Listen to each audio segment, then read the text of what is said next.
Hello and welcome. Today we have with us Mr. Viral V. Acharya, a renowned economist who served as the Deputy Governor of the Reserve Bank of India from 2017 to 2019. He also served as a member of the Advisory Council of the RBI Academy and was a member of the Academic Council of the National Institute of Securities Markets and the Securities and Exchange Board of India. Uh, so it's our pleasure to have you on board with us.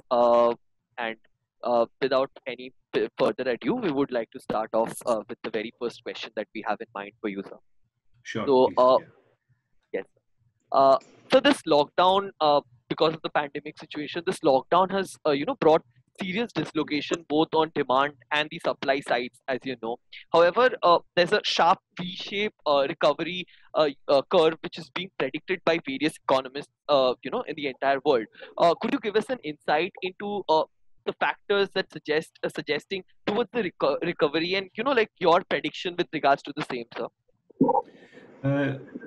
This is a very tough time to be a predictor of anything, frankly, because the health shock is unprecedented, at least by our times in the global scale of the pandemic, as well as the speed at which it spreads.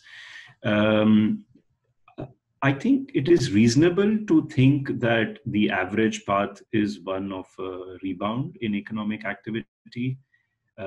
Because the health curve does have the natural property that once you are past a critical number of infection, they will subside once the ratio of infected to susceptible individuals, comes below a certain, goes above a certain threshold. Now, I think what I want to stress, though, is that those who forecast, they need to sort of embrace a certain element of humility during this period, which is that we are living in a fog of massive uncertainty. And I think what is complicating this is the fact that once you do a lockdown, the numbers of infected and the fatalities you observe are under that particular environment of lockdown. Now, suppose you relax the lockdown, whether the curve will continue to remain stable or whether now you will see a surge, that's a significant policy uncertainty that has to be factored into. As the outcome in the United States is right now showing, three of the most populous states, California, Florida, and Texas, they were on a somewhat benign path until the restrictions were in place, the mobility restrictions and social distancing norms were in place. Nevertheless, they seem to have relaxed perhaps a bit too quickly and too soon, including allowing for in-dining at restaurants and so on. And the curve is not looking that great at all. In fact, just yesterday, the Federal Reserve has warned that the new state of the US health curve is likely to pose significant problems for strength of the recovery. And I think it's highlighting a key element that perhaps doesn't get as much attention. I think what the pandemic has illustrated to me is how interdependent different countries are, or different regions within a country are, to grow well. You can't just have an isolated pocket, either of individuals or of geography, that is not affected and expect that that's going to result in a stimulation of the growth for everyone else.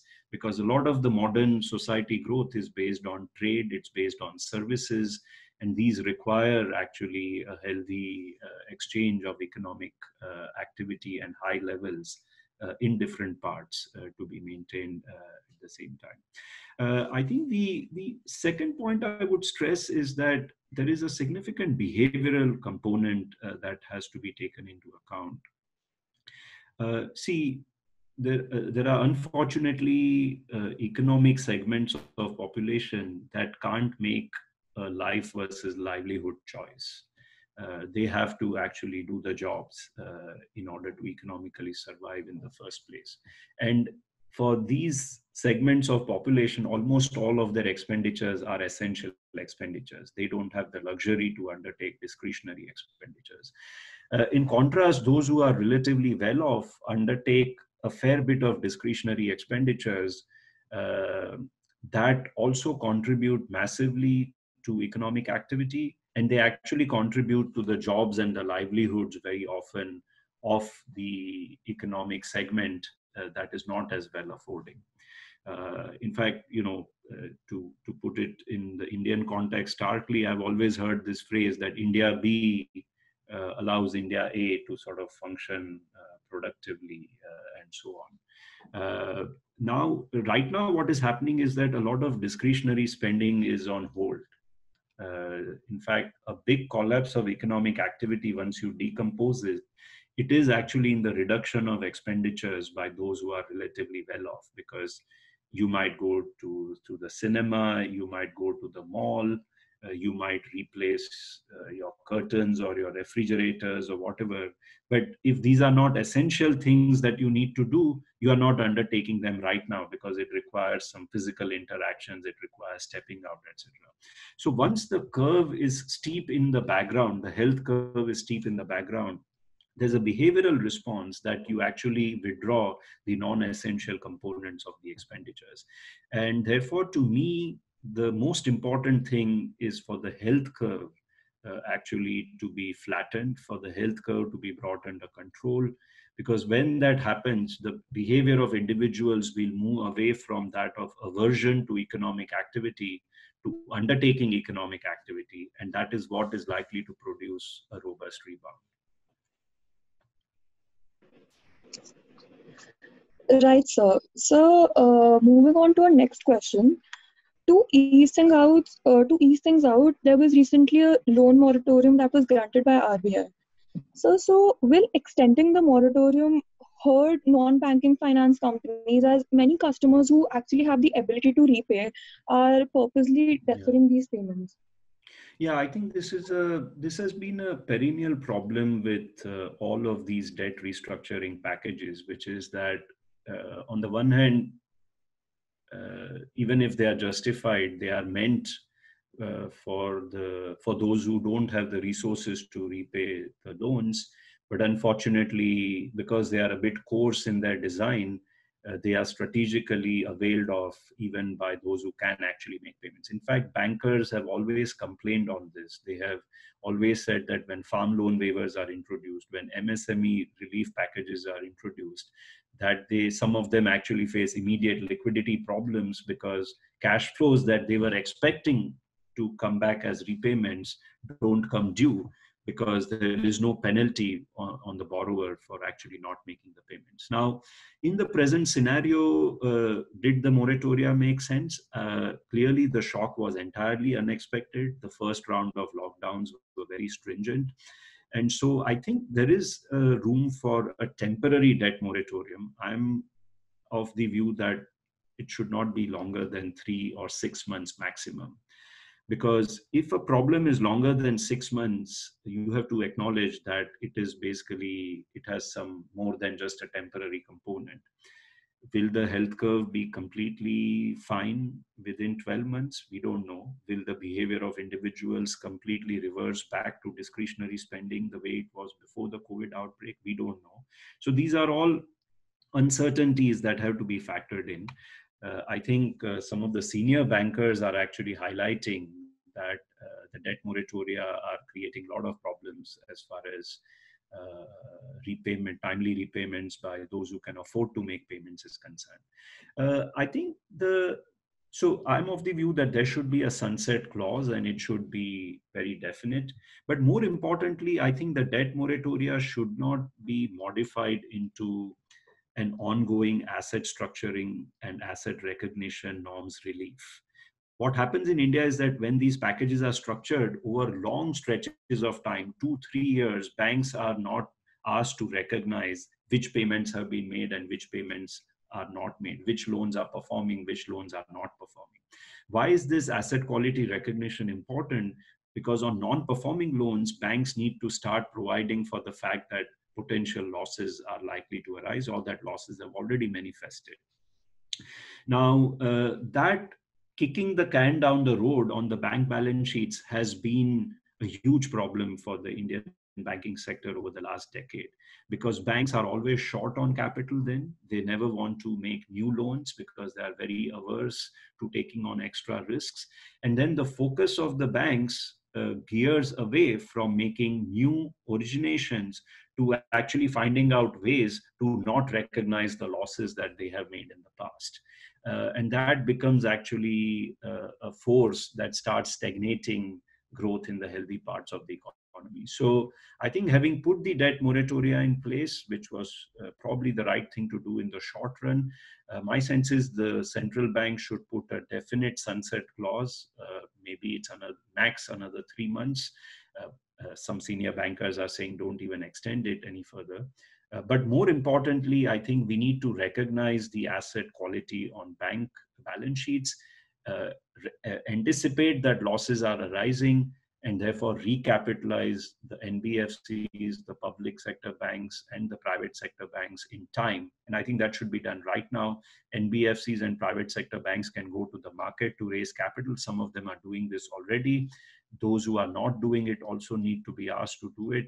The public sector banks, of course, require injection from the government, or the government can divest stakes below majority in the short run in order to raise funding from the markets.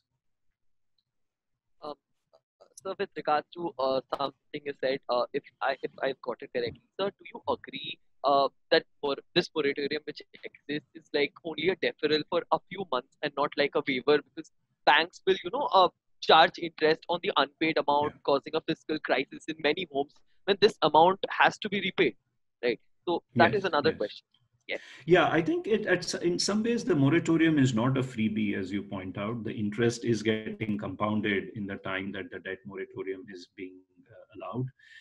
But I think what some of the bankers are highlighting is that it is creating some short-term cash flow distributional issues for them, payments that they would like to come up front so that they can continue to make the new loans are perhaps not coming due. Now, to the extent that the central bank is participating in certain markets to provide liquidity, some concerns should get eased because of that.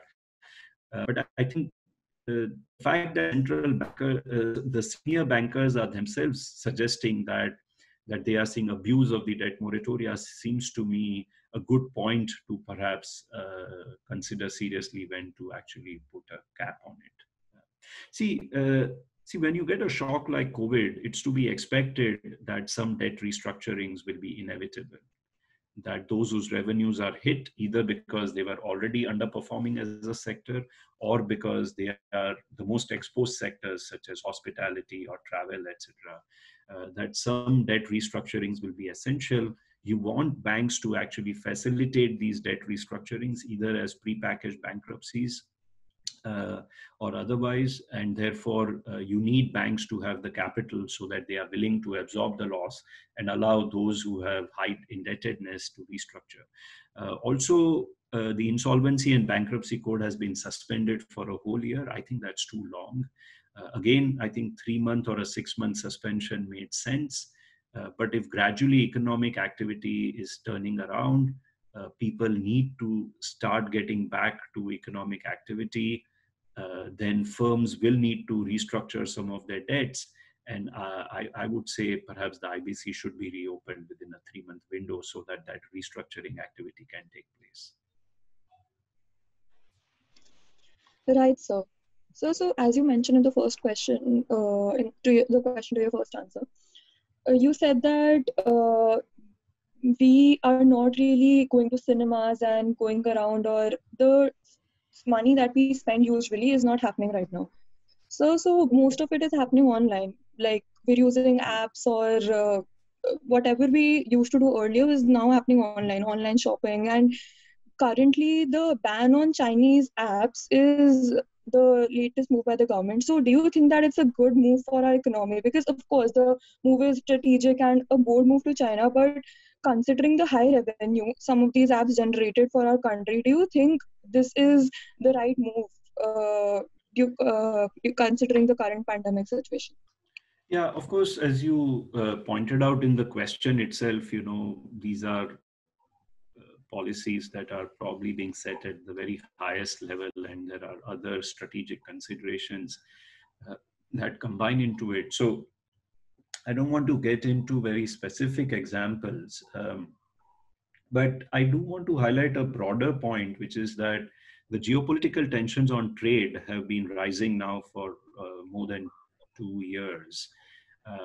And there was a headwind on global trade that was created because of this, even in the pre-COVID phase. The supply chains in many cases are getting fundamentally realigned away from China in some cases. And I think it's going to be a difficult situation for the global economy to deal with that adjustment in the midst of the COVID shock. As I said, this movement was already in place before. China is a very large economy. The US is a very large economy. The world would be better off if both of them are thriving and doing well and creating business opportunities, not just for themselves, but for everyone else in the process. I think, in fact, what the COVID shock highlights, as I stressed earlier, as to how interdependent the global economies and even different regions within an economy are. You can't just have one pocket doing well. The same applies to the global economy. I think what I'm concerned about on the Indian front is that it could possibly raise the cost of Indian imports very significantly. That could create a cost push into the inflation that could generalize very quickly. The one countervailing point could be is if we are able to get our act together and manage to benefit from the fact that some of the supply chains are moving away from China. Can we attract some of the large companies of the world to set up manufacturing plants in India or do some intermediate production in India? For that, we require them to be confident that ease of doing business in India is really what it is in the World Bank indices. So I think whatever land, labor, tax reforms need to be done to make it attractive for them to come here would be good. I'm sure these discussions are already taking place as we speak at the highest level in India. And I hope that it leads to implementable improvements to attract these investments in the country.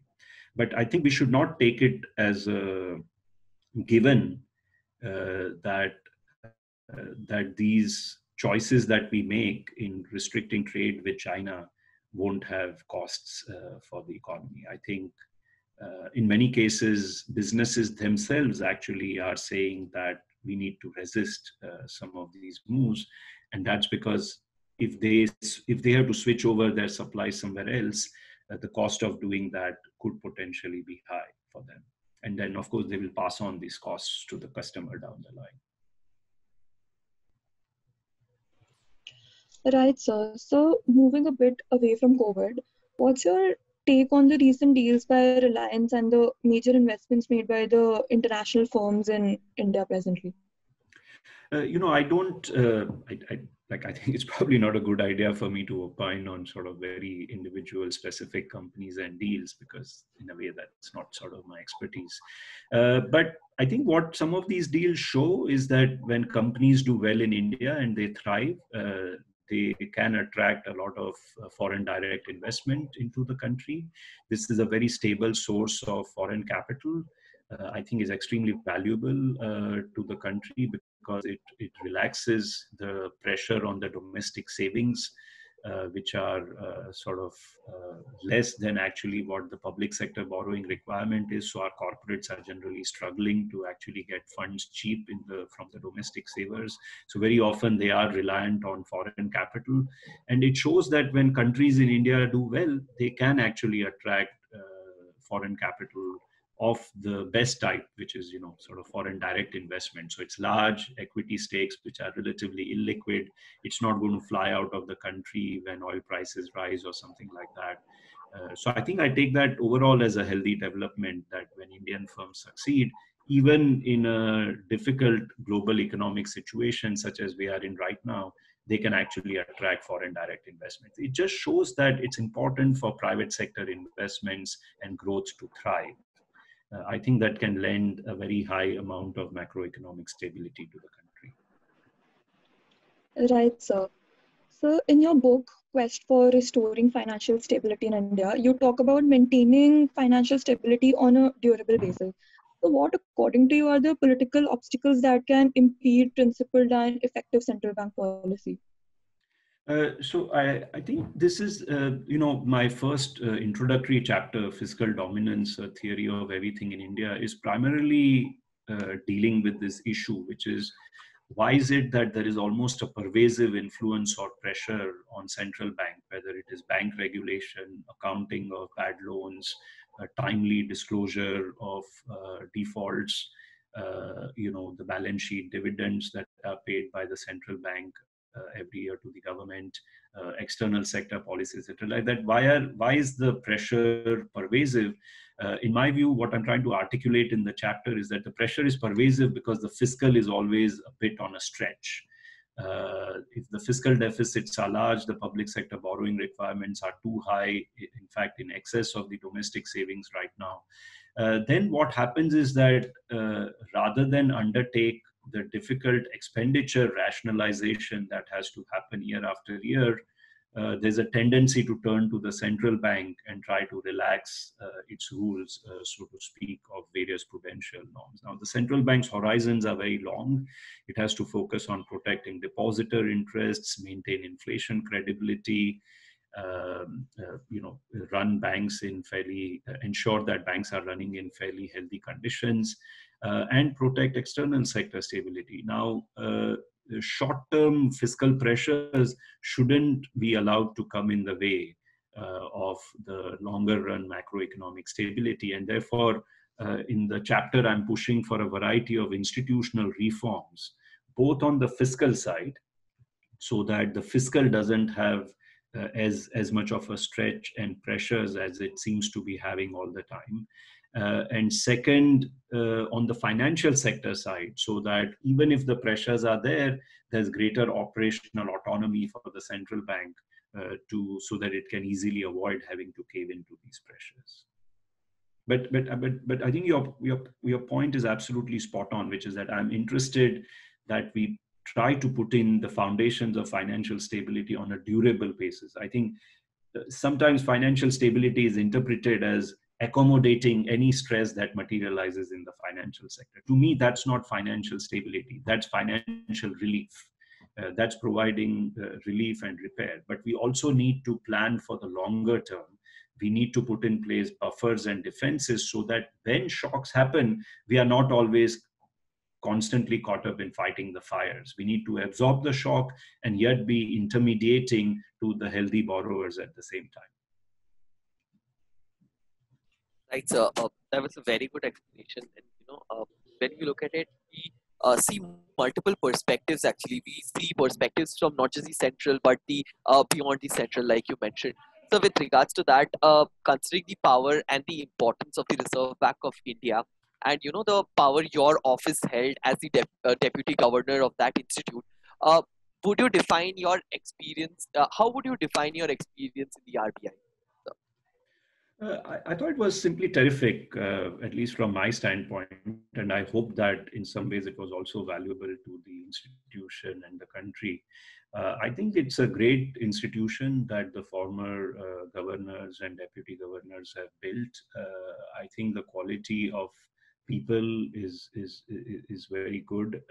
Their integrity, their work ethic, their commitment to the job is just absolutely outstanding in my view and what I saw. I think that was one of the most positive surprises that I had at the Reserve Bank, working with the people and the comrades there. My expertise is in the area of financial stability. My portfolio was to start with more focused on monetary policy, research, data and statistics. Then gradually, I also got into human capital and resource management, and then financial stability for a brief period of time also came under me. So I got a very very rich cross section of different portfolios. I was very fortunate to have a meeting of minds with the senior management when I got there. I sort of became the spokesperson even for certain issues that were not under my portfolio, such as on bank resolution, bank non-performing assets resolution. I think I had a terrific stint in overall. I would say I was able to. I really felt I was kind of just cooked right for the supper. I think I had the right experience, right research background. I had been doing work on India as well over the last 10 years, especially interacting with the various researchers in India. So all in all, I would say great experience. And if anyone wants to be in public service or policy institutions, I would say they should consider RBI very seriously if they have the economics or technology. And there are other jobs at RBI as well. It's not just economics. There are tech-related jobs. There are jobs in administration. I think it's a great institution that we have. I think the country is very fortunate that, as I said, the former governors and deputy governors have built a truly remarkable institution in the financial sector. Right, sir. So in conclusion, what advice or guidance do you have for students watching this interview and who want to pursue a career in the next few months, sir? Oh, next few months. Wow. No, three things. As students of economics, I would say always try to think from first principles. You learn most economics from just observing basic decisions that households are making, what's being covered in the newspapers, what's being written by other economists. And when you try to put the dots together, you start seeing a clear stream of logic or reason coming through and helping you understand how things work. I think that's the most important thing. I know many people think economics is entirely an art and not a science. I'm not of this view. I think there's a little bit of mix of both. It requires good judgment, intuition, especially when you're in hot policy seats. But there's a good deal of economics that is a science, and there are robust frameworks through which we can understand the economy. Second, I would say follow your passion. I think to me that's the most important thing. I think you have to enjoy doing what you are doing. In the end, if you do that, you become good at what you are doing, and people value you in the end. So I would say the focus has to be on identifying what's that calling, what really excites you, so that in the morning when you wake up, you have like a tailwind that's taking you towards achieving your goals. And third, I would say always be open to learning new subjects, learning new skills, retooling yourself. Very often, even within a field, newer ideas are coming about, newer techniques are being developed because of the use of technology, big data, business analytics that one can undertake now. The way in which research is being done is fundamentally changing. People are embracing arrival. Just think about the COVID shock, right? If you just relied on national statistics for data, you would not be able to do much research at all. So much of the interesting research on COVID is happening because of the mobility reports that are being acquired through cell phone usage and the signals that are coming from there. A lot of the research on growth, even in the informal pockets of India, is being done through these night luminosity indices, for example. So I would say acquire the best skills you can, especially in these newer tech-driven areas of big data, data analytics, artificial intelligence, machine learning, and so on, because they can complement your economic intuition, economic frameworks, economic theories to produce like a very productive mix that you can then apply on the job wherever you end up. So let me stop there. I wish you all the students who are listening to this the very best. I wish you and all your loved ones health and safety as well. And I hope that many of you will become future central bankers for the Reserve Bank of India. Thank you so much, sir, for your time. It was wonderful talking to you, sir. Thank you so much. It was very Thank you.